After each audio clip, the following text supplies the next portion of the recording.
Kwa pamoja kila siku tunatazama Sport Corner na BVP. Uhali gani tena mpenzi mtazamaji na mfuatiliaji wa BVP online, basi ni wasaa mwingine tena wewe unayefuatilia kila siku katika kipindi cha Sport Corner, ambao tuna janja mbalimbali ambazo tunakuwa tunaziongelea hapa, ambao ni kona ya kitaifa, kona ya kimataifa, pamoja na kona ya uchambuzi pamoja na historia. Vyote unavipata hapa tukiwa na wachambuzi wetu. Kumbuka leo uko na mimi Senko aka Jogoo Farasi Mweupe, ambaye tutakuwa tukishirikiana na mwenzangu hapa Sir Alex Ferguson pamoja na Yusuf Same. Basi moja kwa moja tutakuletea vitu ambavyo ni kemkemu ambavyo unavipata vya michezo hapa ndani pamoja na nje. Bwana Ferguson na bwana Yusufu, ndio. Nadhani tumeweza kusikia kwamba Yanga kumsaka kiungo kutoka DRC. Ndio. Bwana Ferguson, hili unalichukuliaje hili? Kwamba linaweza likasababisha kwamba Yanga wakaleta amsha tena upya? Ndio. Kwa mujibu wa timu ya Yanga ilivyo hivi sasa, ukiangalia timu zote za ushindani ambazo zinatengenezwa ndani ya nchi na nje ya nchi, kwa maana kwamba ukitaka kuchallenge titles unahitaji vile vile viungo wenye ladha mpya kwenye mpira, kwa maana kwamba ukimwangalia Faisal alikuwa anaileta ile cream lakini haonekani sana kuwa kwenye upande huo. Ukiangalia uwezo wa mchezaji husika anaitwa Fabrice Mugeni, ni kiungo wa Lion Sport ya Rwanda, miongoni mwa wachezaji ambao kwenye ligi ya Rwanda wanatisha kweli kweli. Miongoni mwa shughuli zake huyu bwana ni kukaba, vile vile kuingia kwenye box kutafuta mabao, na hasa uwezo wake wa kupiga kutokea mbali umekamata jicho la Jangwani. Kumbuka miongoni mwa timu ambazo zina rekodi ya kufunga mabao ya kutisha, hata juzi umeshuhudia hapo wakati wanamfunga Simba, na wakati ule walivyodraw vile vile na Simba walikuwa na wachezaji ambao wanaweza wakapiga. Yanga ni sehemu ya timu ambazo kimataifa, maana kitaifa kwetu hapa ndani ya nchi huwa zinapokwenda kimataifa hata zikiwa ndani moja kwa moja lazima huwa wanapata mchezaji wa aina fulani ambaye anaweza kaamua matokeo hata kutokea mbali. Mchezaji husika ni mchezaji mzuri, anaweza kucheza League Cup play bwana mmoja hivi mwenye rasta, na moja kwa moja tutakuja kumzungumza vizuri kwenye weekend, hasa kwenye weekend pale. Lakini kwa kufikia hivi sasa timu ya Yanga inachokihitaji kutoka kwa mchezaji ni hiki hapo. Ana uwezo wa kuwa ile second pivot labda ya mtu kama Shishimbe ambaye kimsingi anaonekana kama amechoka, baadaye kuliko mchukue Shuaboy. Inawezekana labda Shuaboy amefikiria inawezekana ana gharimu fedha nyingi zaidi. Sasa wanafikiria kwamba inawezekana Mugeni akawa tiba mbadala ya kumpata Shuaboy ambaye kimsingi ni mchezaji wa Azam mpaka kufikia hivi sasa. Labda kwa nini imekuwa kwamba tafuta viungo kutoka Kongo tu? Kwa nini? Huyu ni raia wa Kongo lakini anacheza ligi ya Rwanda hapo jirani. Wanataka wakongomani kwa sababu inategemeana vile vile. Huyu ni mchezaji akitoka kule atakuwa kwanza ni mchezaji wa kimataifa tayari. Tendo la kutoka Kongomani kwenda kucheza Lion Sport inaonyesha kabisa ni mchezaji wa kimataifa na uzoefu na mechi za kimataifa. Na kama tujuavyo timu ya Yanga inasaka mafanikio katika nyanja ndani ya nchi na nje ya nchi, kwa maana kwamba wanafikiria ikiwa watamaliza nafasi ya kupata kikombe cha Azam Sports Federation ambacho kinawezesha timu kwenda shirikisho kama ligi itarudi, moja kwa moja awasaidie watakapoelekea kwenye michuano ya kimataifa, na vile vile msimu ujao waweze kupambana na Simba vya kutosha, sio tu kumfunga bali kujaribu kushindana naye kukusanya pointi ili kupata bingwa, ili kupata ubingwa wao waliopoteza kwenye mwaka unaelekea wa 3 sasa. Bwana Ferguson, kwa nini sasa Yanga wapenda sana kutafuta wachezaji wa Kongo sana? Kihistoria tangu wakati ule Jangwani inaanza kujengwa, ni miongoni mwa timu ambazo wakongomani mpaka wakumbuka walishaimbiwa na nyimbo kabisa. Yaani Yanga ina nyota hiyo na wakongomani moja kwa moja huwa wana historia. Yaani ukisikia tetesi yoyote inahusiana na mchezaji wa Yanga kwenda mchezaji mkongomani kutoka Kongomani au kutoka maeneo ya karibu hapa na kwetu, Yanga moja kwa moja wana nyota nao. Utakumbuka hata Elite Makambo vile vile ambao kaingia na yeye vile vile kwenye ladha zao. Ndio. Sawa. Na hapa bwana Juma Abduli amesema kwamba wanamkumbuka Makambo. Hii inakuwaje sasa kumkumbuka Makambo? Ndio. Kuna pengo limejionyesha? Yes, kuna pengo, na pengine tukizungumza kwa kweli pengo ni kitu ambacho unaweza vile vile kikaota jino, lakini hapa unaweza sema ni mwanya moja kwa moja kwa sababu kwa gepu ambalo ameliacha Ombo ile aloliacha la mabao pale, amefunga mabao 17 kwenye msimu wa 2018-19 wakati akitumikia Yanga Makambo, kiasi ambacho hakijafikiwa na mshambuliaji wote wa Yanga. Kumbuka washambuliaji wa Yanga msimu wote wale wa mbele wamefunga combine wakiwa wanaitumikia Yanga bao 13, tofauti na Makambo yalifunga bao 17 mtu mmoja, na kuonyesha tu ni mchezaji muhimu kiasi gani na alikuwa akiamua matokeo. Msimu uliopita Yanga walikuwa na struggle kwenye swala kwamba walikuwa wanategemea mtu mmoja kuwapatia mabao. Raundi hiyo wamepata wengi wanapata mabao wastani, lakini yule kiongozi wa kuwapatia mabao hayupo. Kwa hiyo ujio mpya wa Makambo kutoka FC Holo ya Guinea unaweza kuongezea jambo, na ukizingatia atakuwa kule kachukua vile vile uzoefu wa michuano mbalimbali na hali mbalimbali wakati Yanga itapokuwa ikisafiri kuelekea maeneo kama hayo ya Equatorial Guinea na kadhalika kwenda kucheza michezo ya kimataifa. Kama wataweza kuvuka kufika hatua ya mbali kidogo au watapangwa na timu za huko, inawezekana akawasaidia Makambo kwa kuelewa mazingira na ule ukimataifa ambao amekwisha ingia kule. Makambo ni mchezaji mzuri kwangu mimi, naweza kumuita Robbie Van Persie wa Bongo wakati ule. Uwezo wake wa kushoot kutokea mbali ulijionyesha, uwezo wake wa kufanya finishing, uwezo wake wa one touch zile football. Ukiweza kucheza naye link up moja kwa moja lazima akulize. Miongoni mwa wachezaji ambao ukiwa kama beki unaweza usipende kuonana naye kwa sababu sio mara nyingi anaweza kukupiga chenga sana, lakini anajua kucheza na kiungo mshambuliaji na mawinga moja kwa moja. Sehemu ya wachezaji ambao Jangwani kimsingi wanajuta kimya kwa nini walimuuza. Na unakumbuka kwamba kuna saga juzi limetokea ambapo inasadikika kwenye ile ada yake ya uhamisho karibu milioni 230 za Kitanzania, kuna kocha wa zamani wa timu ya Yanga mwenye Zahera alichukua hapo kiasi kama cha milioni 50 akiwa kama wakala. Kumbuka alikuwa Zahera vile alikuwa wakala wa Makambo ilikuwa inasadikika. Asante sana. Labda bwana Sami hapo unaweza kuongezea kidogo kwa swali hili la Yanga kumkumbuka Makambo? Mimi naweza nikasema lazima wamkumbuke kwa sababu ukiangalia 1 2 3 Makambo amesaidia sana Yanga katika ule msimu. Makambo kiukweli Yanga hata isiposhinda ndio, lakini Makambo alikuwa lazima apate goli. Ni kweli kabisa. Kwa vyovyote vile. Ndio. Kuna mechi kadhaa kwa mchezaji ambaye anajituma sana. Okay. Uwezo wake unaheshimika sana, na kiukweli miongoni mwa loss kubwa za Yanga ni bwana Heritier Makambo. Mungu mchezaji ukimwangalia na mfupa mkavu mwembamba fulani hivi, lakini uwezo wake wa kufanya shughuli uwanjani alikuwa anajieleza. Alikuwa mgumu sana. Alikuwa mgumu. Bwana yaani ulikuwa ukisikia tu goli na msikia ni Makambo yuko kibendera anafanya tu hivi. Kiukweli ilikuwa basi tukiendelea kusalia hapa katika ligi kuu ya Tanzania, tunaona kwamba mchezaji wa Coast Union Mwamnyeto amekuwa kwamba ni mtu ambaye anasifika kwa nidhamu. Ili unaliongeleaje? Na amekuwa mfano wa kuigwa kwa katika wachezaji wengine. Unaliweza kulielezeaje bwana Ferguson? Yes, Mwamnyeto amezungumza, hiyo ni beki wa Coast Union na anatakiwa na timu za Simba na Yanga combine. Pale nani mwenye kisu kikali ndio ataamua. Mwenye mpunga mzuri pale Coast Union chini ya mwalimu Juma Mgunda wako nafasi ya 5 kwenye ligi kuu Tanzania bara. Bakari Nondo Mwamnyeto alikuwa anazungumza kwamba siri kubwa ya mafanikio ya mpira wake tunauona, siri kubwa ya mafanikio ya mpira wake tunauona ni kwa sababu ya nidhamu alionayo, kujituma, kufuata maelekezo ya mwalimu, na unagundua mwalimu Juma Mgunda amefanya shughuli nzuri sana. Coast Union iko nafasi ya 5, wastani wake wa kufunga mabao ni goli 1, lakini wastani wake wa kuruhusu ni kama 0.7. Ni kwa timu ya aina ya Coast Union ni improvement kubwa, nafasi ya 5 ndio bado wana challenge zile sport kwenye michuano mbalimbali ya kimataifa, na unaweza kupata matokeo dhidi ya timu yoyote kama tulivyokwisha shuhudia. Uwezo kupata draw hata dhidi ya Yanga, uwezo kumfunga Azamu, wanao wamekuwa ni kwenye kiwango bora sana kiukweli. Sehemu ya timu ambazo Tanga inaweza ikajivunia, na tunasubiri kuona mwendelezo wao kwa msimu huu utaendaje, kwa sababu ni miongoni mwa timu ambazo tulikuwa tukizisimanga sana kwa misimu kadhaa nyuma kwamba iko tu kwenye ligi kuepuka kushuka daraja, lakini raundi wamekuja na ladha tofauti. Na je, swali linabakia, Nondo ametoa hiyo rai. Je, wachezaji wetu wanarespondi vipi? Kwa kiwango gani wanasikiliza mafunzo ya walimu? Kwa kiwango gani wanakuwa na nidhamu? Nidhamu ni hali ya kujitolea mwenyewe, sio kusema kwamba kuna mtu lazima akuambie kwamba bwana sikiliza, ni lazima uwe na nidhamu. Hapana, ni mchezaji mwenyewe awe na discipline mwenyewe, self discipline, ili ajiheshimu moja kwa moja, ajue mpira unahitaji nidhamu, mapumziko, kufuata maelekezo ya mwalimu. Cha msingi sana ni hivyo vitu. Ukipumzika kwa wakati, ukilala kwa wakati, ukafanya mazoezi yako vizuri, ukatunza mazoezi, kwa maana kuna uwezo kufanya mazoezi lakini usitunze mazoezi, kwa maana kwamba ukafanya shughuli zote hatarishi.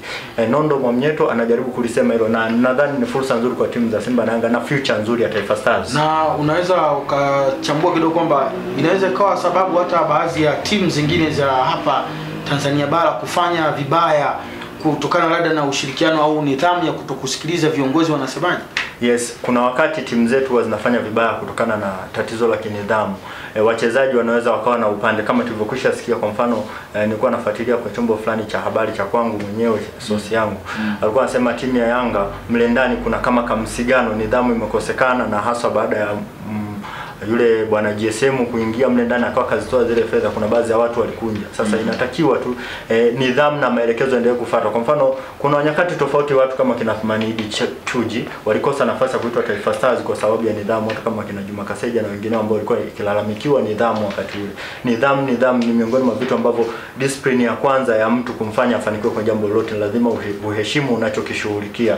Lazima uheshimu kipaji chako kinapokuelekea. Miongoni mwa wachezaji wazuri sana, ana miaka 23, Bakari Nondo Mwamnyeto. Shughuli itakuwa sio safi kama hatopata timu kubwa, japokuwa Coastal ni timu kubwa vile vile, lakini mpunga unahitajika pale. Simba na Yanga wanamhitaji. Sasa ni nani ana uhitaji zaidi na ni yupi atakayeweza kumshinda? Tunabakia kuliachia dirisha la usajili. Hii inakuwa kama vile Santa Karao, mwenye kupata na apate, mwenye kukosa akose. Hapa tunaona kwamba Simba nao watoa neno kuhusu mchezaji wao Mkude kama kutimkia TP Mazembe. Hii nayo unaweza kaizungumziaje katika klabu ya Simba? Yes. Hii ilikuwa ni taarifa, sehemu ya taarifa ambayo Haji Manara, afisa habari wa timu ya Simba, alikuwa akizipatia nchi yetu taarifa moja kwa moja kwenye vyombo vya habari. Alikuwa akisema wameshasikia tetesi za Mazembe kumhitaji Jonas Mkude, miongoni mwa wachezaji bora sana wa Simba.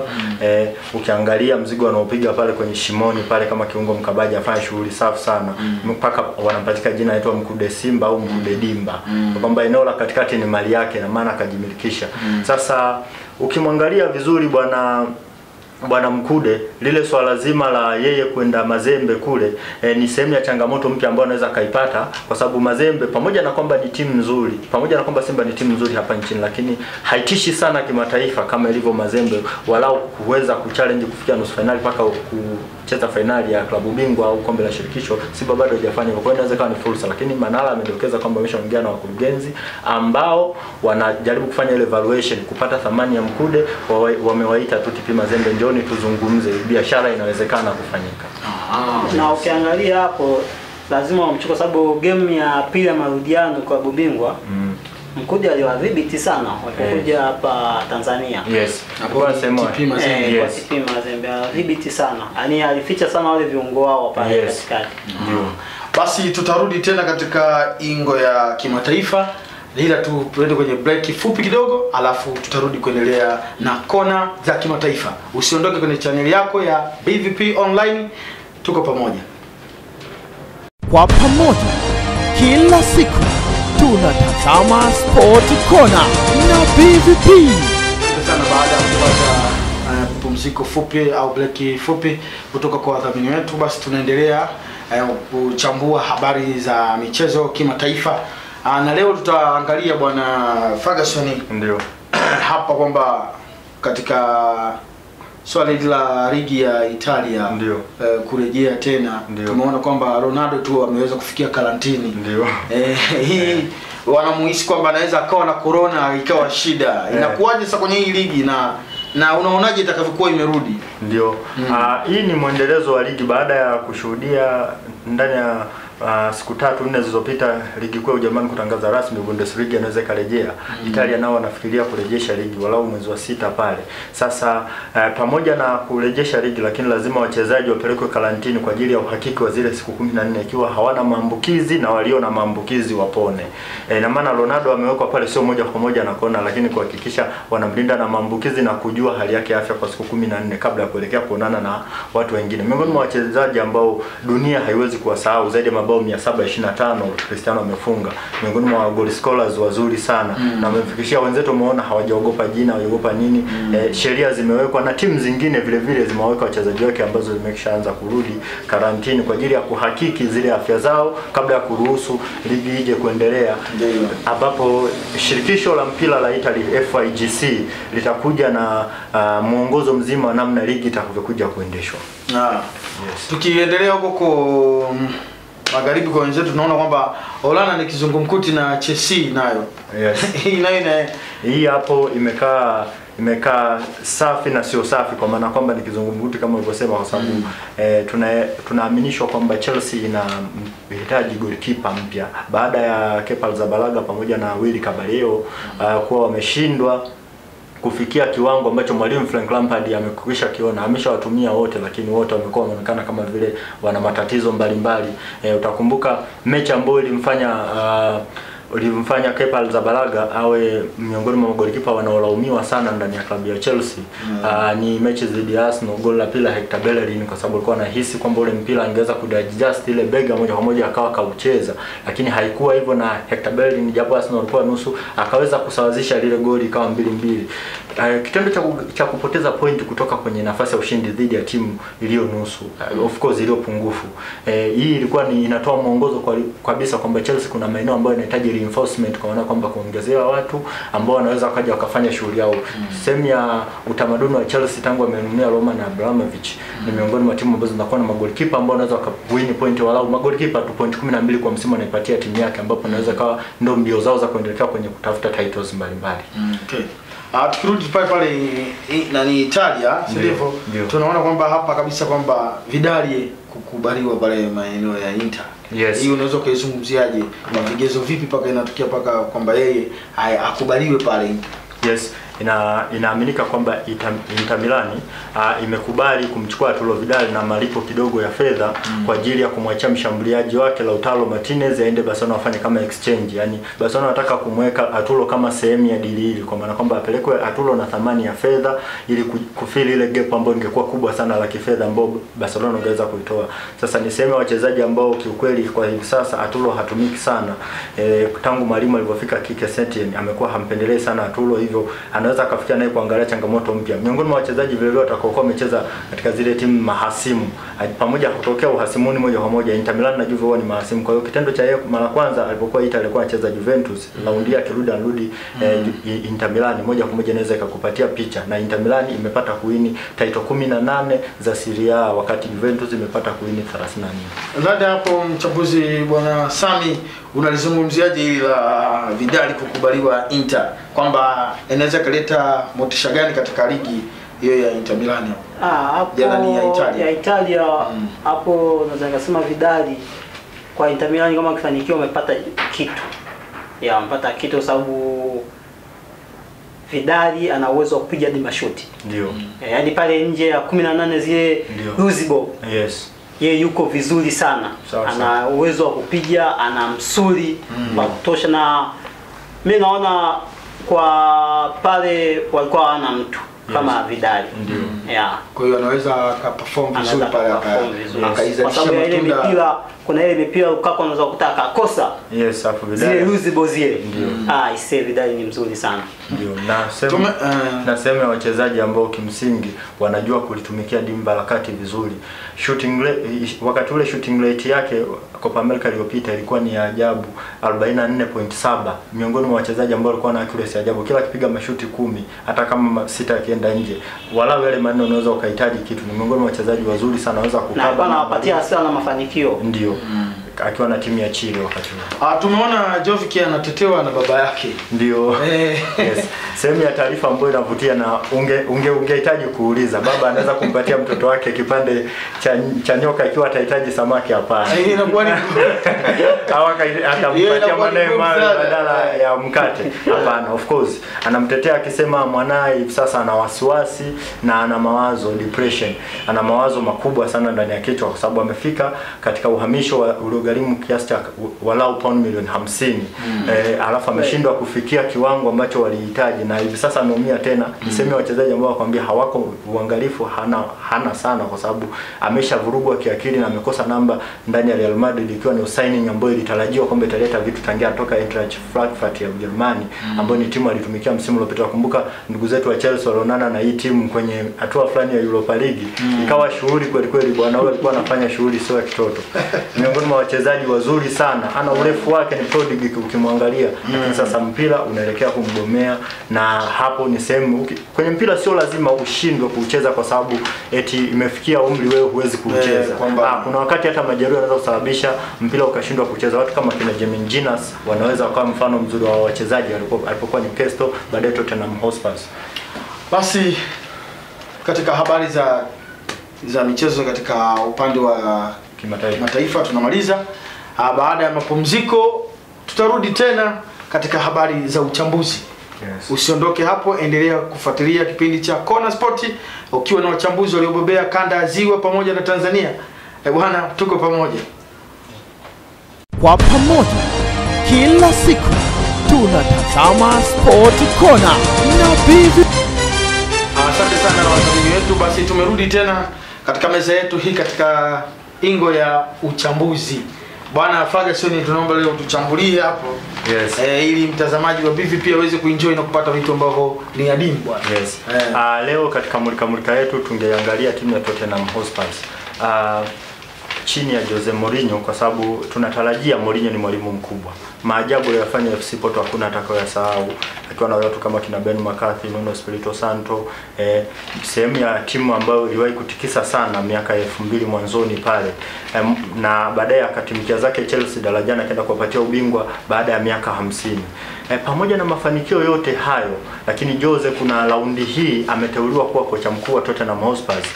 Hali haieleweki kama itakuja kuwa nzuri, kwa sababu Tottenham kwa hivi sasa pamoja na kuteua mwalimu mpya kuachana na Pochettino, timu haionekani kutengemea. Lakini tatizo kubwa la Jose linarudi pale pale. Unapopokea timu kutoka kwa mtangulizi wako, inatarajiwa kwamba inawezekana ukafanya improvement kubwa. Sasa improvement inayohitajika, Jose kaingia hapa Januari, improvement ambayo inahitajika ilikuwa ni mwezi wa 12 kumradhi.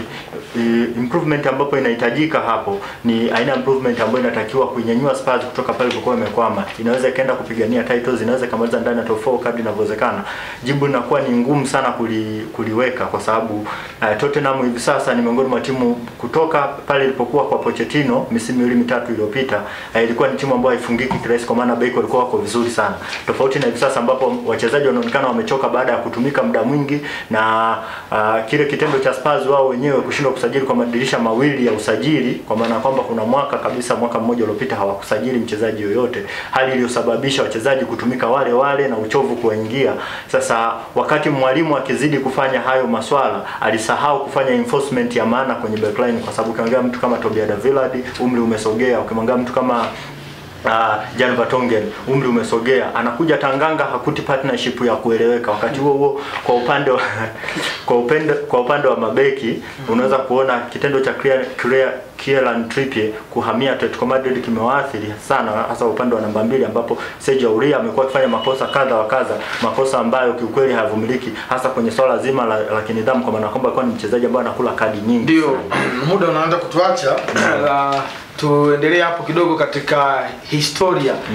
Tupatie historia ambayo ndio itakuwa lengo letu ya mwisho, ili tuweze kujuzwa kipi tunaweza tukakipata kutoka kwako bwana Ferguson. Ndio. Haraka kwenye historia tulionayo, leo ni siku ambayo timu ya Uholanzi, mabingwa mara 2 wa ligi kuu ya Uholanzi ya Eredivisie, waliweza kuanzisha timu hii. Klabu inaitwa AZ Alkmaar, ambapo uwanja wake unachukua watu takriban watu 17,000. Ni timu ambayo kimsingi ina washabiki wengi, lakini vile vile mafanikio yake makubwa ngazi ya Ulaya yalikuja pale ambapo mwaka 2000 ilikuwa mwaka 1981 ambapo walipigwa na Ipswich ya Uingereza kwenye kombe la UEFA Cup. Ni miongoni mwa timu nzuri sana na ni mabingwa wa Eredivisie, kwa maana kwamba walikuwa Uholanzi mwaka 2008 2009. Kwa upande mwingine wa kihistoria tunaye Dennis Bergkamp, mchezaji wa zamani wa Inter Milan, klabu ya Arsenal pamoja na timu ya Ajax. Akikulia Ajax, yes. Akikulia Ajax, mdachi huyu alikuwa ni sehemu ya wachezaji ambao waliwini ile 95 ubingwa wa UEFA Champions League katika famous Ajax team, ambao ilikuwa ni miongoni mwa timu za Ajax za kuvutia sana, zilikuwa na vijana wengi. Arsenal wakaenda pale wakamchukua, lakini la kuvutia kuhusu Dennis Bergkamp, amecheza michezo zaidi ya 400 kutumikia klabu ya Arsenal na akafunga mabao 120. Ni miongoni mwa wachezaji nguli sana, akitajwa mnamo miaka ya 2000 pale 2006 kama sehemu 2007 ilikuwa kama sehemu ya wachezaji watakaokumbukwa kwenye nchi ya Uingereza kwa shughuli alikuwa akifanya. Mtaalamu wa kupiga mpira wa kukala, kwa maana kwamba mipira ile ya mizungusho, bega la kushoto, bega la kulia, alikuwa anaweza kucheza vizuri sana na aliunda partnership nzuri na watu kama kina Thierry Henry, Ian Wright miaka ya 90, miongoni mwa wachezaji wazuri. Bila kusahau kuna Pires. Ndio, alikuwa wachezaji wazuri, alikuwa sehemu ya invisible team ya Arsenal. Ukiachana na hilo, kuhusu Bergkamp, yeye anauma kitu fulani kinaitwa aerophobia. Aerophobia ni ule ugonjwa wa kuiogopa ndege, kwa maana kwamba mwaka 94 wakiwa wanaelekea kwenye World Cup ya Marekani, ndege waliokuwa wameipanda timu ya taifa Uholanzi, ilisadikika kwamba mle ndani ina hitilafu na inawezekana magaidi wameitegea bomu ile ndege. Sasa kitendo cha lile swala kuwa walifika kwa usalama na ikaaminika kwamba ndege haikuwa na kitu kama hicho, lakini bwana mkubwa ilimchukua ile pressure moja kwa moja mpaka tangu siku hiyo akawa hapandi tena ndege. Ikitokea mechi anawahi kuondoka kabla na usafiri kuingia, lakini mambo ya ndege hapana. Na unaweza kupima tu msikilizaji, futi labda useme labda kilomita kama 12 kwenda juu, alafu ndege itokee kule imelipuka, hakuna kinachoweza kubakia. Sasa bwana Bergkamp hiyo illusion ikawa inamsumbua kwenye kichwa, kwamba kana daydream mara nyingi sana. Aondoke na train, aondoke na gari, lakini ndege marufuku. Basi mpaka hapo tutakuwa hatuna la ziada tena katika kipindi cha Sport Corner. Kumbuka ulikuwa na mchambuzi bwana Ferguson hapa na Yusuf Sami. Ndio, na nilikuwa nataka kukuaga usisahau vile vile kuelekea siku ya mtoto wa Afrika tutakuwa na kipindi cha kihistoria kuhusu siku ya mtoto wa Afrika. Vile vile tuna mwandishi wetu yuko South Africa, atatupatia mawili matatu. Achana na hivyo, vile vile kwenye habari zile zinazohusiana na masuala ya South Africa tunaye bwana mmoja anaitwa Deus, atatusaidia kuzipata hizo taarifa kuelekea swala zima la Simba kumpata Justin Shonga au Yanga, maana wote wanamhitaji. Kumbuka kusubscribe Online TV BVP. Ulikuwa na bwana Sami pamoja na Ferguson. Yes. Paka hapo tena katika kipindi kingine hapo kesho, kipindi cha michezo Sport Corner. Ulikuwa na mimi Senko nikikuongezea driving hapa, au sio? Na bwana Yusuf nimesikia anataka kufungua timu, sijui itakuwa ya bado. Jipanga kwanza. Basi asante sana kwa elini, mpaka wakati mwingine tena. Kwa pamoja kila siku tunatazama Sport Corner na BVP.